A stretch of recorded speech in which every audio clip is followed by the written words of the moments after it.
Yang kami hormati, telah hadir Direksi PT Bluebird Tbk, Bapak Sigit Joko Sutono, Direktur Utama,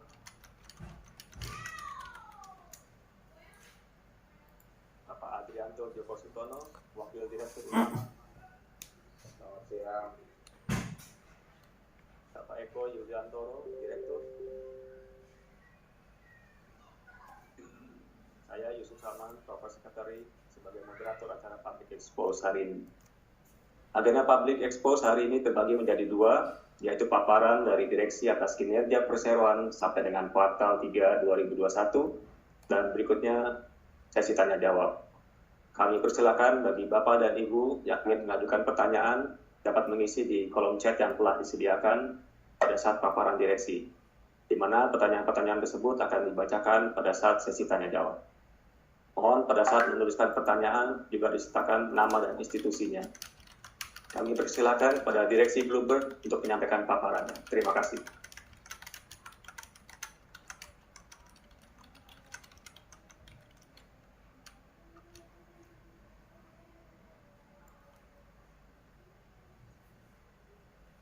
Assalamualaikum warahmatullahi wabarakatuh. Bapak Ibu sekalian, para investor, selamat datang di acara Public Expose Bluebird pada siang hari ini. Saya akan menyampaikan paparan terhadap kinerja Bluebird sampai dengan kuartal ketiga atau bulan September 2021.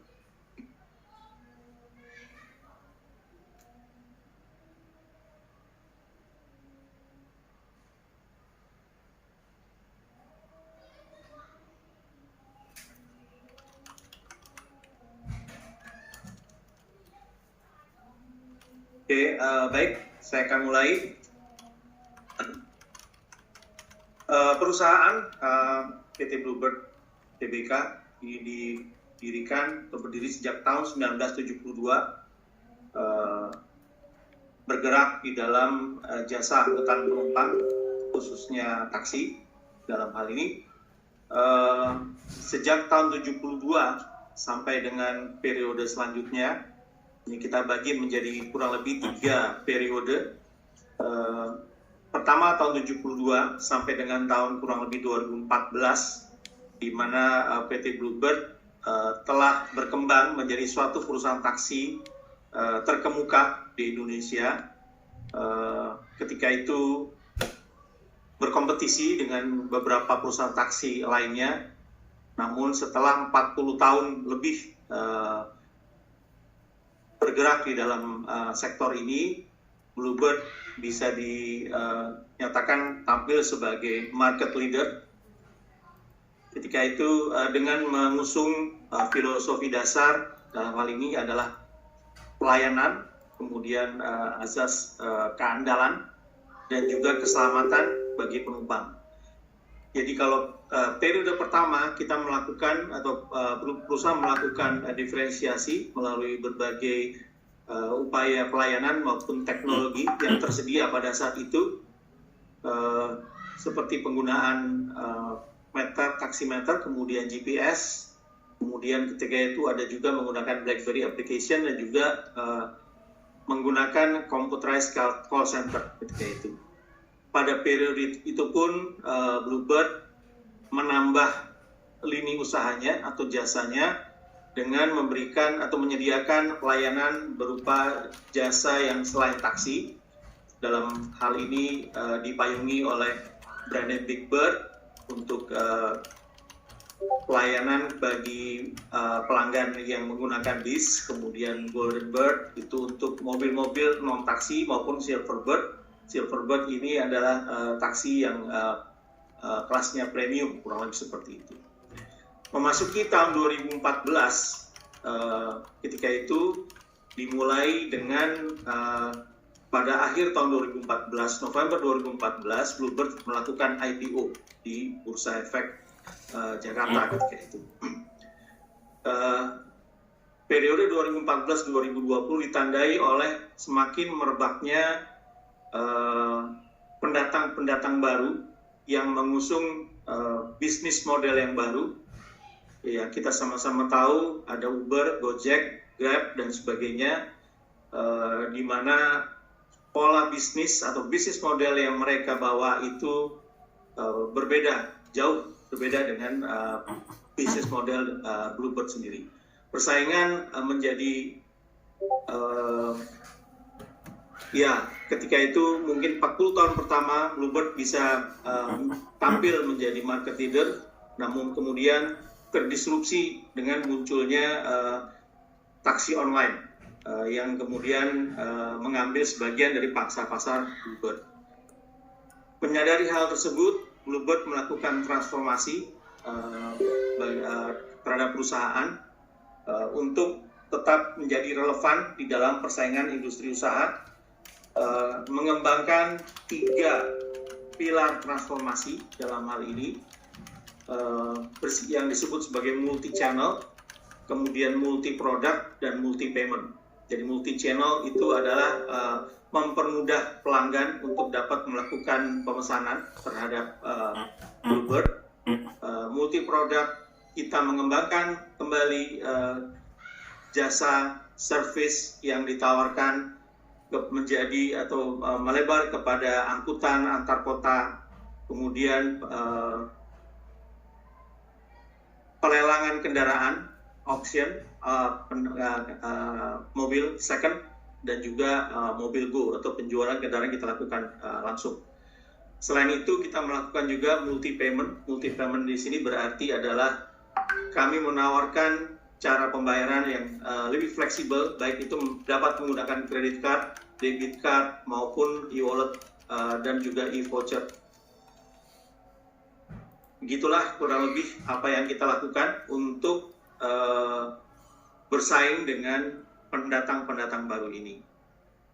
Memasuki tahun 2020, seperti yang sama-sama kita tahu, COVID menyerang negara kita dan seluruh dunia, sehingga yang terjadi adalah diterapkannya restriksi terhadap perjalanan, kemudian akibat dari restriksi dan kemudian kegiatan usaha menjadi menurun, bisnis transaction menurun, dan juga pergerakan ekspat itu jauh menurun dibandingkan dengan sebelum pandemi datang.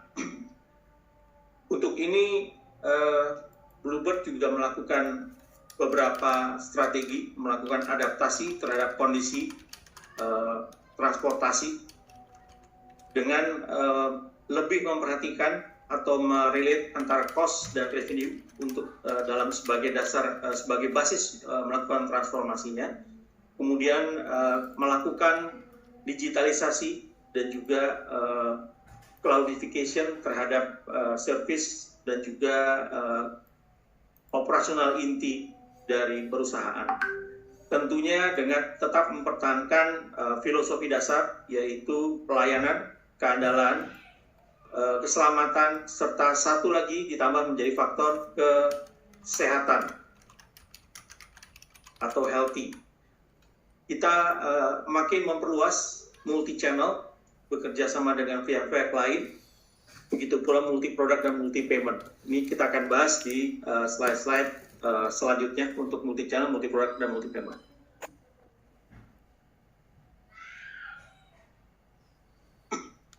Ini adalah ilustrasi gambaran mengenai pergerakan mobilitas masyarakat yang kita lihat di sini. Untuk yang merah itu adalah kasus COVID yang terkonfirmasi secara harian, bisa kita lihat ini terjadi tahun 2020. Jadi kalau kita lihat sejak terjadi COVID, garis yang kuning yaitu mobilitas yang berkaitan dengan tempat kerja itu menjadi menurun. Ini bisa dipahami karena sebagian dari karyawan ataupun bisnis dilakukan di sekitar rumah dalam WFH. Dan kemudian kalau kita melihat yang grafik hijau itu mengalami peningkatan, mobilitas banyak terjadi di sekitar perumahan.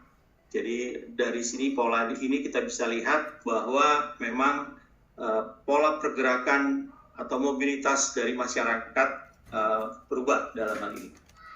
Terdapat dua hal yang dapat kita pelajari dari atau kita amati dari situasi ini. Yang pertama adalah pola pergerakan manusia atau people movement di sini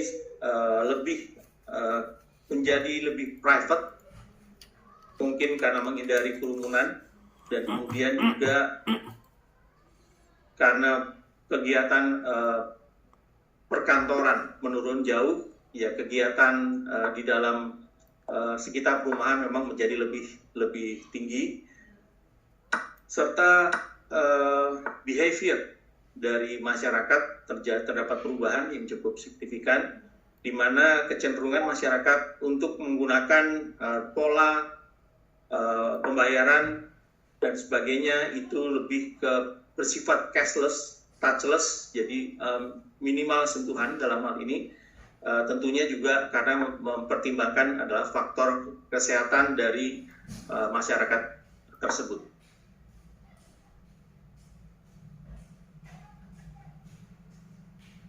Ini adalah gambaran terhadap multi-product service yang dikembangkan oleh Bluebird.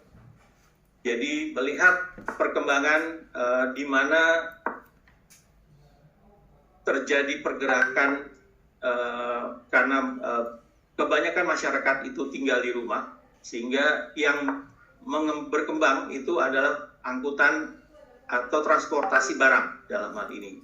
Untuk itu Bluebird dalam mengembangkan bisnisnya dalam masa pandemi ini mengembangkan yang disebut sebagai Bluebird Kirim. Ini adalah lini usaha dari Bluebird yang fokus kepada pengiriman bukan penumpang, non penumpang barang dalam hal ini, berbagai macam barang, baik itu secara B2B, kemudian juga B2B2C, atau juga terhadap C2C. Jadi fleksibel apa yang dapat kita berikan kepada pelanggan.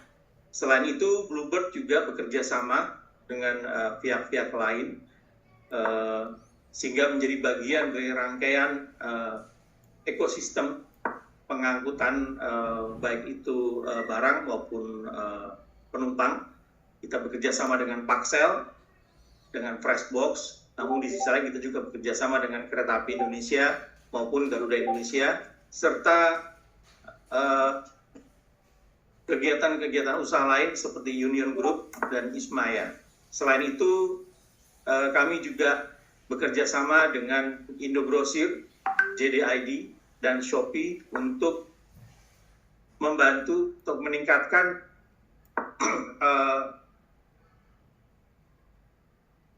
mobilitas atau pengantaran dari barang-barang yang dipesan oleh masyarakat.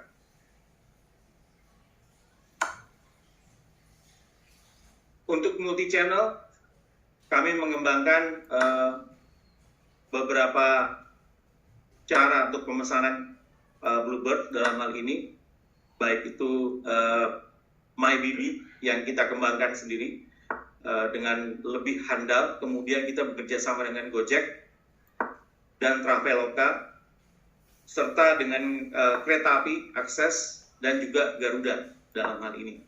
Sehingga pemesanan layanan Bluebird bisa dilakukan melalui channel-channel tersebut. Untuk multi payment, untuk memberikan fleksibilitas kepada pelanggan untuk melakukan pembayaran terhadap servis yang kami berikan, kami bekerja sama dengan baik itu bank maupun dengan pelaku e-wallet dalam hal ini, baik itu Dana, ShopeePay, Link Aja, GoPay, Isaku, dan lain sebagainya.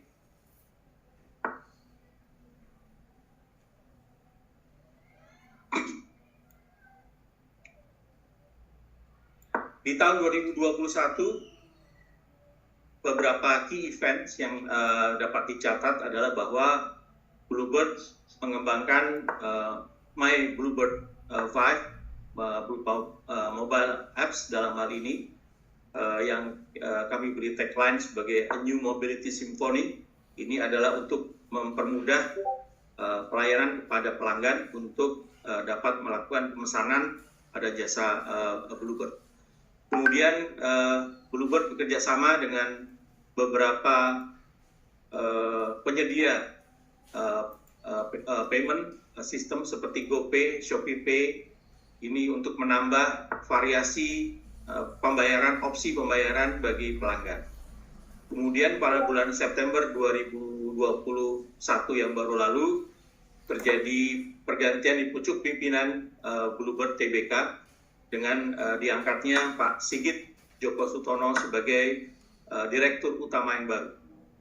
Selain itu, untuk sebagai rangkaian konsistensi dari Bluebird terhadap komitmen untuk melakukan atau mengembangkan juga green technology, bekerja sama dengan pihak manufacturer, kami mengoperasikan taksi yang eco-friendly bersama-sama dengan beberapa pabrikan kendaraan. Selanjutnya akan disampaikan mengenai financial highlight dari perusahaan sampai dengan kuartal ketiga 2021 atau bulan September 2021. Ini adalah key financial summary. Jadi sebelum kami sampaikan, ini ingin refresh sedikit bahwa di sini diperbandingkan antara kinerja 2020 dengan 2021 sama-sama cut-off-nya di bulan September. Sebagai reminder saja bahwa pada tahun 2020 yang lalu itu pandemi terjadi sejak bulan Maret, praktis kurang lebih seperti itu. Sementara bulan Januari Februari sebetulnya performance dari Bluebird itu masih normal, bahkan lebih tinggi dibandingkan dengan periode-periode sebelumnya. Namun ketika itu sejak Maret 2020 terjadi penurunan revenue yang cukup tajam, sehingga mempengaruhi keseluruhan performance Bluebird pada tahun 2020. Jadi kalau kita perbandingkan per September 2020 itu revenue-nya adalah 1,553 triliun dalam hal ini. Untuk September 2021 revenue kita mencapai 1,45 triliun. Kurang lebih 103 miliar lebih rendah dibandingkan dengan periode yang sama untuk tahun 2020. Namun demikian, jika kita melihat pendapatan rata-rata per bulan untuk periode Januari-September 2021, karena ini yang kita anggap adalah masih di masa pandemi, itu mencapai 161 miliar per bulan. Sementara untuk periode Maret sampai Desember 2020 setelah memasuki masa pandemi, itu angkanya mencapai 137 miliar.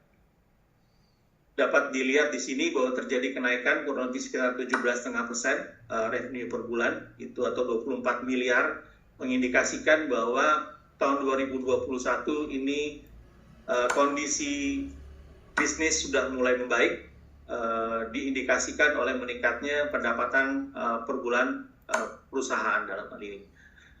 Salah satu yang dilakukan juga adalah kita melakukan pengelolaan terhadap cost. Jadi kalau kita lihat di sini direct cost per September 2020 itu angkanya 83,7. Kalau kita keluarkan depresiasinya memang 59,6%. Sementara per per September 2021 81% terjadi perbaikan. Kalau kita keluarkan depresiasinya, angkanya 59,2%. Untuk biaya OPEX, ini juga kita melakukan, atau operating expense, kita melakukan berbagai macam upaya untuk menekan biaya-biaya yang terjadi pada tahun 2020 yang lalu. Sehingga sampai dengan September 2021, biaya operating expense Bluebird mencapai 384 miliar. Sedangkan kalau kita perbandingkan dengan sampai dengan September 2020, itu angkanya 43,8 miliar. Sehingga kita bisa melakukan beberapa hal atau beberapa penghematan yang terjadi sepanjang masa pandemi ini. Yang mencolok adalah mengenai gain and loss terhadap penjualan kendaraan second atau kendaraan bekas dari Bluebird. Itu per September 2021 mencatat keuntungan sebesar 48,6 miliar, sementara di bulan atau di September sampai dengan September 2020 itu mencatatkan kerugian sebesar 53 miliar. Ini juga kita upayakan karena ini menjadi salah satu penggerak atau penghasil cash flow dari Bluebird. Kita melakukan beberapa serangkaian penghematan yang dapat meningkatkan profitabilitas penjualan mobil jual. Akibatnya adalah ketika di bulan September 2020, tahun pertama terjadinya pandemi, itu secara keseluruhan Bluebird Tbk mencatatkan kerugian 158 miliar per September 2020. Sedangkan untuk September 2021, kerugian tersebut sudah jauh berkurang menjadi sekitar 66 miliar saja. Ini pun karena ketika kuartal ketiga dimulai, bulan Juli itu terjadi second wave, sehingga terjadi penurunan pendapatan di bulan Juli dan Agustus. Namun demikian, dengan kita melakukan berbagai efisiensi, kita masih dapat, walaupun masih minus, tapi kita sudah berhasil menekan angka kerugian itu dengan cukup signifikan. Ini adalah summary dari kinerja Bluebird sampai dengan September 2021. Ini adalah profil dari net revenue dan net income. Jadi kalau kita lihat di sini, yang biru itu adalah net revenue. Kalau kita lihat pergerakannya, itu kita gambarkan mulai dari kuartal pertama 2020, itu masih tinggi, kondisi masih normal untuk bulan Januari, Februari khususnya. Kemudian terjadi anjlok ke bawah untuk kuartal kedua, mencapai 267 miliar. Perlahan-lahan mulai bergerak sampai dengan di bulan atau di kuartal pertama 2021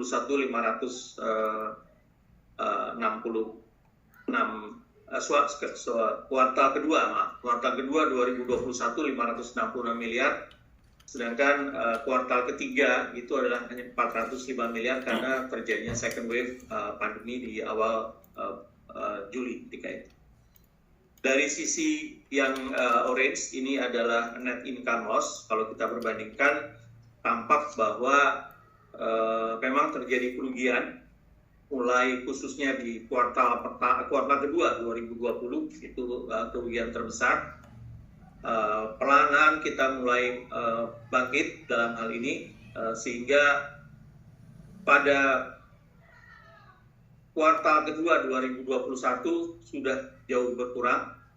Hanya memang karena adanya second wave pandemik, untuk kuartal ketiga kembali negatif.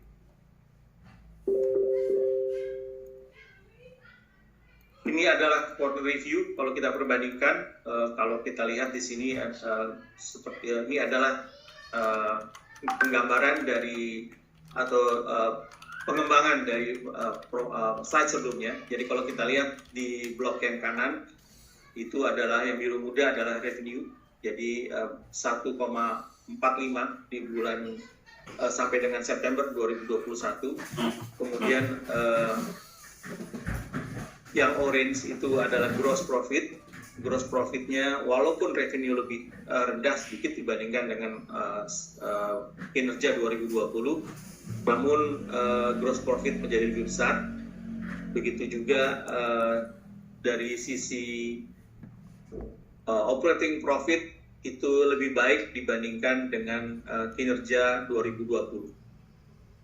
Yang kuning adalah net profit, dan yang kanan yang biru tua itu adalah cash flow. Salah satu keberhasilan dari Bluebird untuk bisa bertahan di masa pandemi ini adalah karena selama pandemi ini Bluebird berhasil menjaga cash flow-nya sehingga dapat beroperasi dengan baik dalam hal ini. Jadi cash flow-nya tidak pernah negatif. Inilah adalah mungkin saya skip yang ini, slide berikutnya akan lebih menggambarkan situasi. Ini adalah perbandingan yang tadi.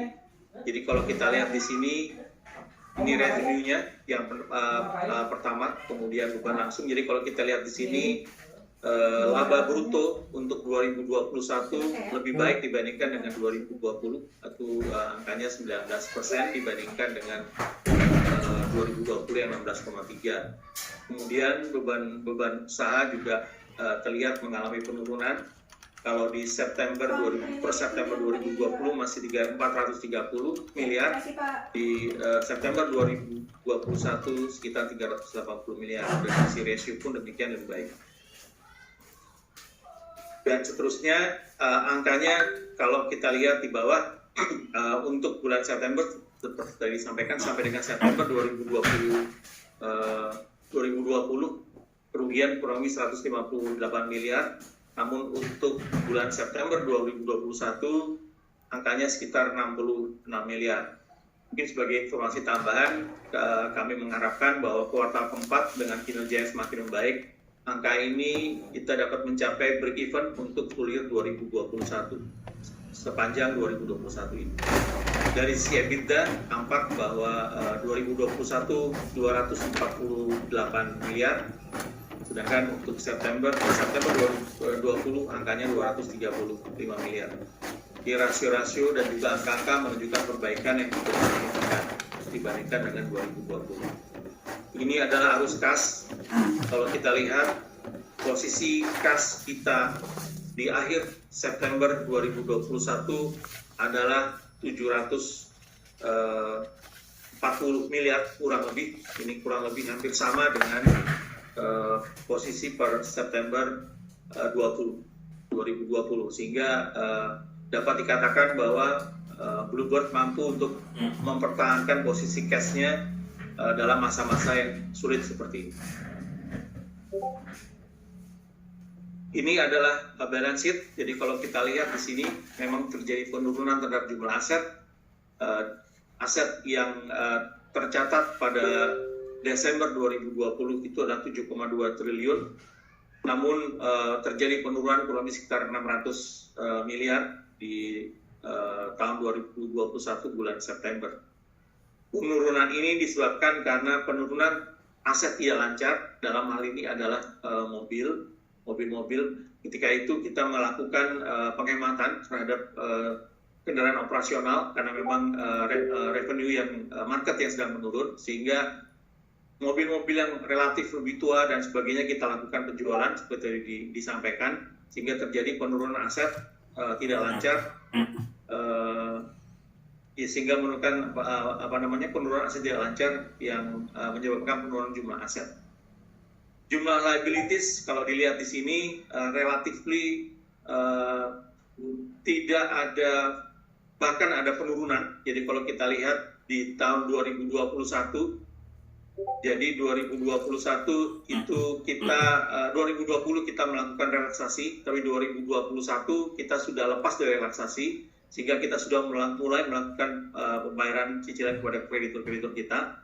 Ini mengakibatkan secara total pinjaman kepada kreditur kurang lebih turun sekitar 300 miliar. Karena terdapat kerugian, terjadi penurunan di komponen ekuitas perusahaan dalam hal ini, dari sekitar 5,1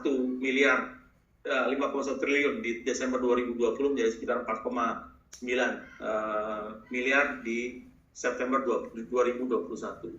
Interest bearing debt dalam ini turun ya sekitar 300 miliar dari 1,25 triliun menjadi 950 miliar, kurang lebih seperti itu. Rasio-rasio Bluebird juga mampu untuk mempertahankan rasio-rasio khususnya likuiditas. Jadi kalau kita lihat di sini current ratio-nya cenderung membaik, bahkan dari 1,9 di Desember 2020 menjadi 2,1. Demikian juga liabilities to total asset ratio maupun interest bearing debt terhadap equity ratio. Kurang lebih demikian paparan yang kami dapat sampaikan. Apabila ada pertanyaan, kami persilakan untuk dapat dicatat oleh moderator. Saya kembalikan pada Pak Yusuf. Terima kasih.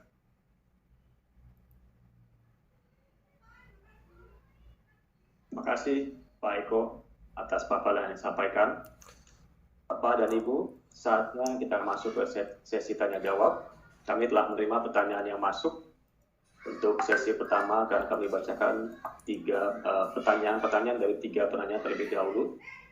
Pertanyaan pertama dari Bapak Henry.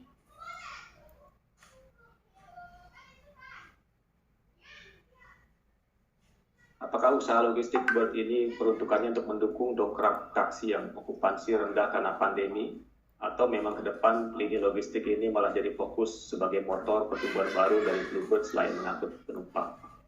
Jika Bird fokus menggeluti bisnis logistik, siapa target klien atau industri terbesar yang memakai logistik Bird sejauh ini? Pertanyaan kedua dari Bapak Rinaldi. Saat ini adopsi pembayaran dengan cashless di Bluebird sudah berapa? Paling besar dari e-wallet mana? Apa tantangan yang dihadapi saat Bluebird membiasakan pelanggan dan driver untuk memakai cashless, serta bagaimana cara mengatasinya? Pertanyaan ketiga dari Bapak Julian. Ada 2 pertanyaan dari Pak Julian. Bagaimana Bird melihat prospek bisnis di tahun 2022? Apa saja rencana bisnis Bird di tahun 2022?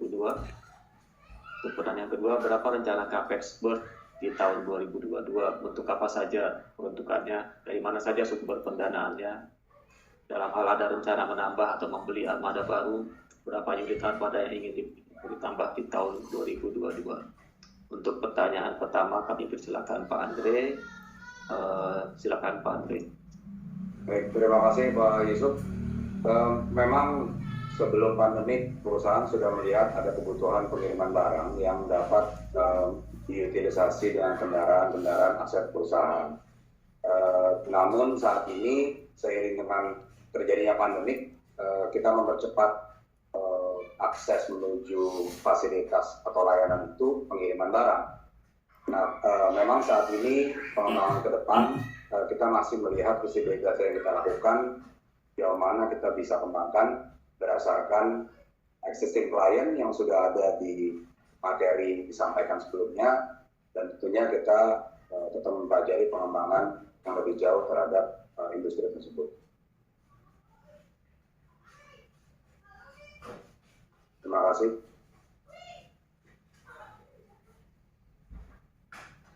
Untuk pertanyaan kedua, kami persilakan Pak Sigit. Terima kasih. Kedua, pertanyaannya pada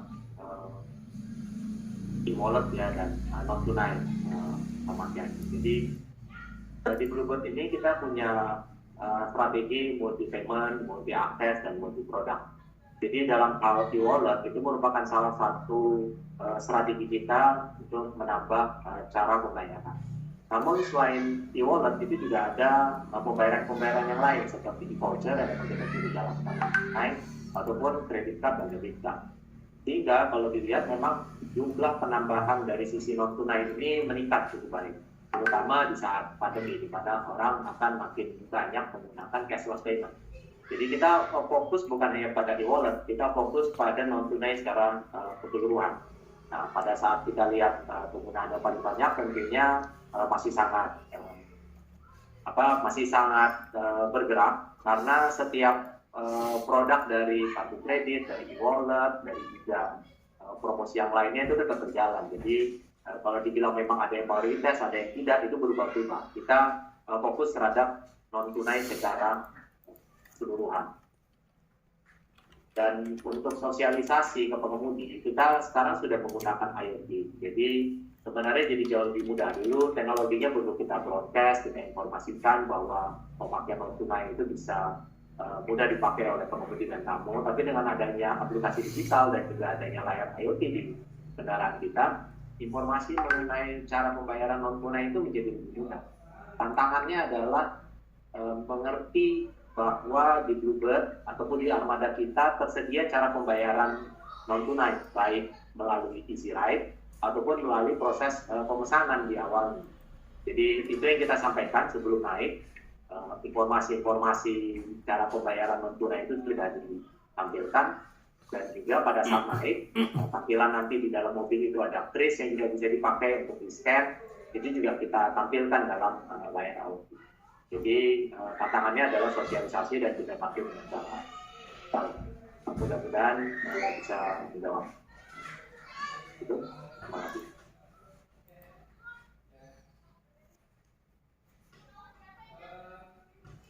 Terima kasih Pak Sigit.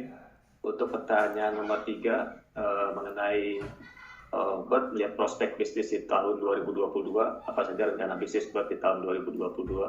Terima kasih Pak Sigit, kami persilakan. Oke. Pertumbuhan kita lihat di 2022 itu cukup baik ya, kita cukup optimis. Kenapa? Karena kita melihat trajektori yang cukup baik sebenarnya di semester 2 tahun 2021 ini.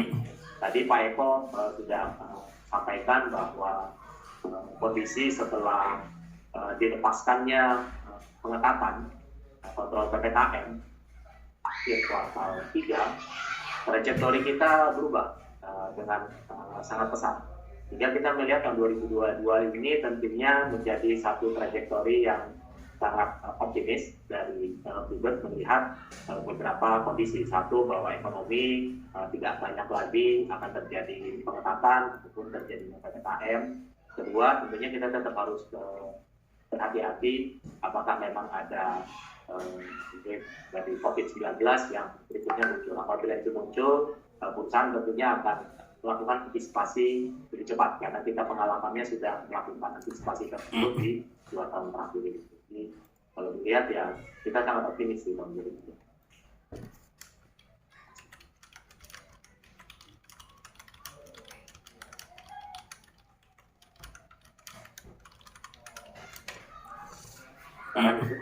Ya, terima kasih Pak Sigit. Untuk pertanyaan kedua mengenai CAPEX, silakan Pak Eko. Baik, terima kasih. Untuk rencana CAPEX Bluebird di tahun 2022, seperti tadi disampaikan bahwa untuk 2020 dan 2021 ini kami melakukan streamlining terhadap armada yang ada di Bluebird, khususnya dengan melakukan penjualan kepada mobil-mobil yang sudah cukup berumur dalam hal ini. Sehingga tahun 2022 nanti dengan trajektori yang terjadi tadi disampaikan oleh Pak Sigit, jadi kita lihat di kuartal keempat 2021 ini kelihatannya memang performance dari Bluebird perkembangannya sangat menggembirakan. Sebagai informasi dapat kami sampaikan, estimasi kami di 2021 ini kita harapkan secara akumulasi kita sudah mencapai break-even, ya kurang lebih seperti itu. Tidak, mudah-mudahan tidak terjadi lagi kerugian. Bahkan di bulan Desember ini kita perkirakan revenue atau pendapatan bulan Desember itu sudah mencapai kurang lebih 75-80% dibandingkan sebelum pandemi. Dengan trajektori seperti itu, dan juga kami melihat baik itu optimisme dari pemerintah melalui APBN 2022 dan sebagainya, kita mengantisipasi bahwa perkembangan ekonomi dan pergerakan bisnis akan menjadi paling tidak mendekati normal, dan kita perlu mempersiapkan diri untuk melakukan ekspansi usaha. Jadi dalam hal ini kami mempersiapkan jumlah capex yang cukup besar, sekitar 1 triliun lebih sedikit. Ini untuk mayoritas adalah untuk melakukan pembelian kendaraan baru, sehingga kita akan meremajakan armada-armada taksi dan juga kendaraan-kendaraan non-taksi, kurang lebih sekitar 5.000 unit dalam hal ini. Sehingga dengan mobil-mobil baru, kendaraan-kendaraan baru, kita harapkan efisiensi operasional juga akan lebih tercapai dan akan meningkatkan kinerja Bluebird khususnya di tahun 2022. Terima kasih.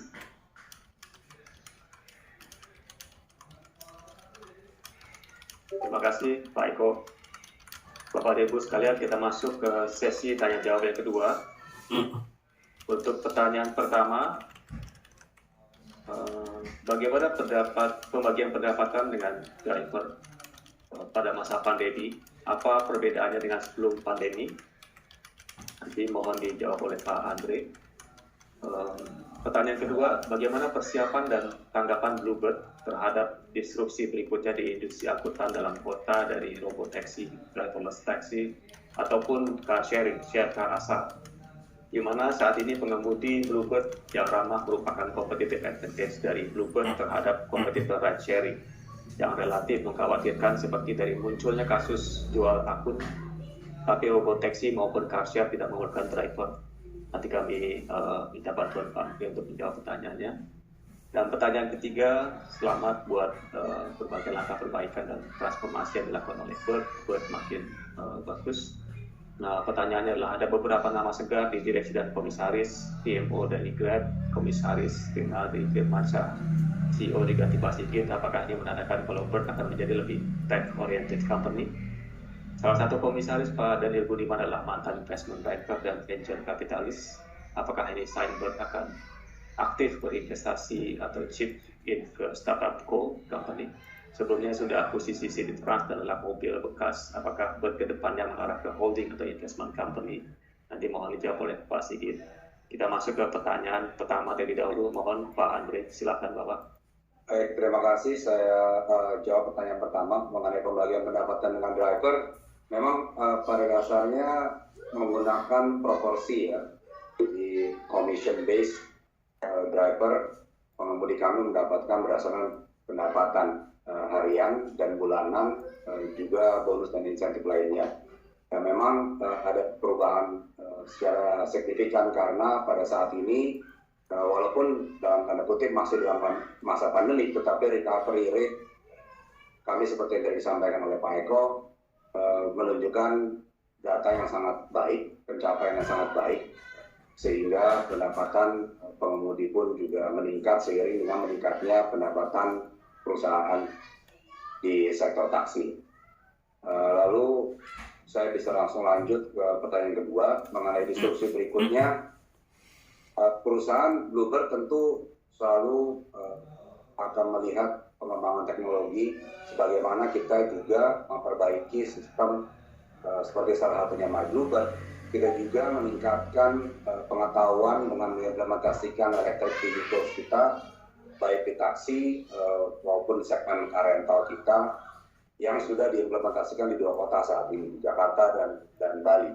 Sehingga tentunya ke depannya apabila ada disrupsi berikutnya yang memang siap diimplementasi, kami tentunya akan menjadi adaptif seperti salah satu contoh yang ditanyakan mengenai driverless car. Namun saat ini selain hal itu kami juga tetap mengembangkan bisnis core kita maupun pengembangan lainnya seperti angkutan massal, city bis dalam kota antar kota, pengembangan di perluasan dan pengembangan di pengiriman barang seperti yang tadi saya sudah sampaikan. Terima kasih. Saya kembalikan Pak Isi atau langsung Pak Sigit. Oke, terima kasih Pak Andre. Untuk tadi pertanyaan mengenai ada pergantian direksi, adanya komisaris. Saya ucapkan terima kasih atas apresiasinya dan penerimaannya dari rekan-rekan dan investor bahwa pergantian ini dianggap Bluebird menjadi berubah. Tapi kalau tadi disebutkan apakah berubah menjadi tech company ataupun akan menjadi holding, sebenarnya kalau dibilang menjadi tech company itu bukan ya, arah kita bukan untuk mengarah ke tech company, karena Bluebird itu adalah perusahaan transportasi yang mengadopsi teknologi dengan cepat, karena kita tidak murni hanya teknologi. Dengan adanya tambahan-tambahan personel yang banyak berkecimpung dalam dunia teknologi, tentunya membantu Bluebird dalam hal menyiapkan kesiapannya terhadap teknologi. Kalau dilihat dalam beberapa bulan terakhir, adopsi teknologi Bluebird semakin cepat karena memang saat masa pandemi kita melakukan banyak perubahan-perubahan dari sisi infrastruktur di sisi teknologi. Kedua, apakah akan menjadi perusahaan holding yang bersifat investasi karena salah satu komisarisnya ada yang mempunyai pengalaman yang banyak dalam hal tersebut. Kita tentunya sebagai perusahaan melihat banyak faktor dari sisi revenue yang didapat dari operating company ataupun dari investasi. Seperti yang dilakukan, kita juga sudah melakukan akuisisi terhadap suatu perusahaan yang 3-4 tahun yang lalu kita akuisisi Citytrans. Karena memang alignment dengan perusahaan kita sama. Jadi investasi bisa juga dilakukan, tapi operating company tetap menjadi tujuan utama dari Bluebird sendiri. Karena ya investasi sekarang kita lihat banyak kesempatan yang apalagi dalam dunia startup ataupun dalam dunia sekarang yang berkembang. Jadi tentunya Bluebird membuka kesempatan selain dari pengembangan dari sisi organic growth, pengembangan dari sisi investasi dan akuisisi menjadi pertimbangan juga di masa depan. Saya rasa itu mudah-mudahan bisa menjawab. Terima kasih.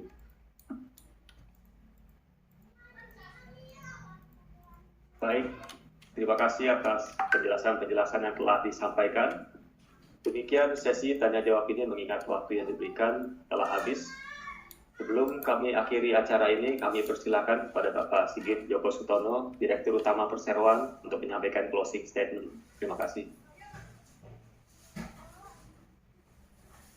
Oke, terima kasih. Pertama-tama saya ucapkan kepada rekan-rekan media, investor, dan semua yang hadir dalam Public Expo hari ini. Mohon maaf apabila waktunya memang sangat singkat, tapi pertanyaan-pertanyaan nanti akan dikumpulkan dan korporasi sekretari kami akan menyiapkan dan mengirimkan secara detail ya. Jadi mudah-mudahan bisa terjawab. Dua, kita melihat sama-sama kita akan mengakhiri tahun 2021 ini segera. Kita lihat tahun 2021 ini tantangan yang sama kita hadapi di tahun 2020. Pandemi ini masih berlanjut, yang memaksa pemerintah melakukan pembatasan mobilitas, terutama di awal semester 2 tahun ini, karena adanya gelombang kedua. Itu tidak bisa dihindari, kita harus ikuti dan kita jalani. Namun di tahun 2021 itu juga merupakan tahun yang membuktikan ketahanan dari perusahaan. Dan perseroan bisa menghadapi gelombang pandemi. Kita sudah mengalami 2 gelombang dalam hal ini sejak tahun 2020 dan 2021. Rebound yang terjadi dalam kinerja perseroan menunjukkan bahwa perseroan melakukan beberapa inisiatif dan pergerakan yang dilakukan dalam 2 tahun terakhir ini mulai membuahkan hasil. Kita melihat recovery yang terjadi di kuartal 3 dan di kuartal 4 ini sangat signifikan terjadi di seluruh lini bisnis perseroan. 2021 juga menunjukkan perbaikan kinerja keuangan yang sebelumnya di tahun 2020 kita di kuartal yang sama di year on year Januari September 2020 perusahaan membukukan kerugian 158 miliar, tapi di Januari September 2021 perusahaan berhasil mengurangi kerugian dan mencatat kerugian 66 miliar. Mudah-mudahan ini bisa jauh lebih kecil karena ini adalah data September. Kita masih punya 1 kuartal lagi untuk menyelesaikan tahun 2021 dengan lebih baik.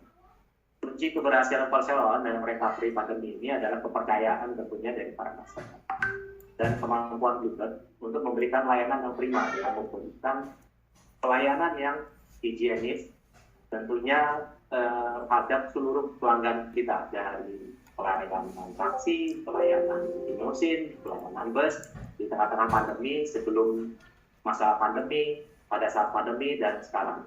Bluebird tetap komit terhadap layanan identitas dan komitmen untuk terus meningkatkan layanan, memenuhi kebutuhan pelanggan, dan juga pelanggan korporasi yang semakin hari semakin banyak membutuhkan layanan kami untuk bisa diadarkan dalam transportasi kebutuhan mereka sehari-hari.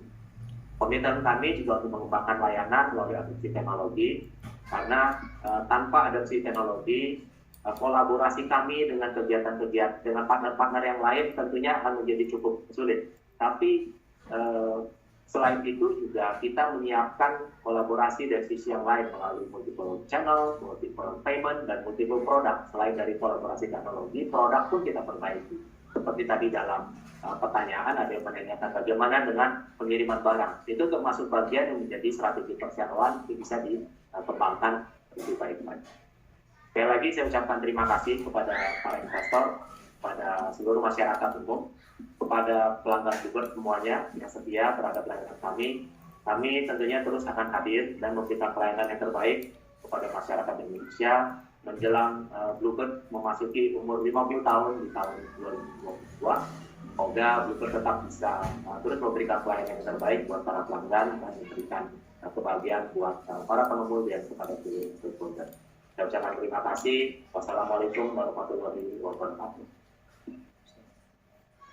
Bapak dan Ibu yang kami hormati, setelah saya sudah acara Public Expose PT Bluebird Tbk, kami mengucapkan terima kasih pada Bapak dan Ibu yang telah menyempatkan hadir di acara Public Expose Bluebird ini. Sampai jumpa pada acara Public Expose Bluebird yang akan datang. Wassalamualaikum warahmatullahi wabarakatuh.